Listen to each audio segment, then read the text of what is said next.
Jordan, mukhang na-dislocate ang balikat mo, ha? Masakit lang ng konti, pero kaya ko to, okay? Ano gagawin mo?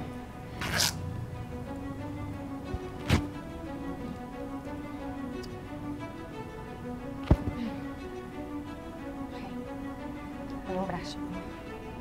Ano gagawin mo? Magtiwala ka sa akin, Jordan. Konti lang. Sorry. Ang sakit.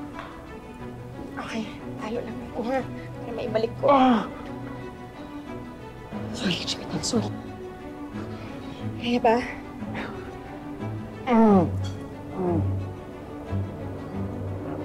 Okay ka lang? Sorry. Bibilang akong 3, ha? Hinga ng malalim. 1, 2. Okay? Hinga. Subukan mo ang galawin yung balikat mo. Okay lang? Makirot pa rin siya, pero nagagalaw ko na. Okay. Tama yan. Paano mo natutunan yan? Nung nasa kuta kasi ako kasama ng mga kalasag, wala kaming access sa mga klinik o ospital.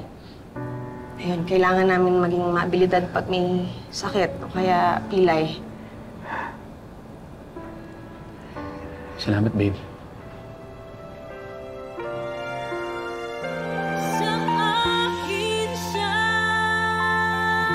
Sorry. Nabigla lang ako. Dumulas lang sa bibig ko. Old habits. Hindi, okay lang. Ka ba? Naalala mo ba nung mag-boyfriend pa lang tayo, inis na inis nga ako pagka yan ang tawag mo sa akin, eh. Nabanggit mo nga na corny. Sobrang corny. Para kasing pangbata. Christy, makabata pa tayo na naging tayo. College days.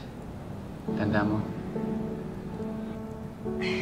Pero in fairness naman sa'yo, nung sinabihan kita na tigil-tigilan mo ng pagtawag sa akin, nung nakinig ka naman, takot ka siguro na break-upan kita, no?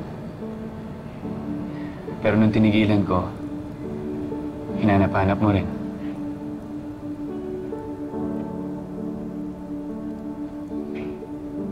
Siguro kasi doon mo lang talaga ma-appreciate ang mga bagay kapag wala na. Marirealize mo na special pala siya. Tapos na.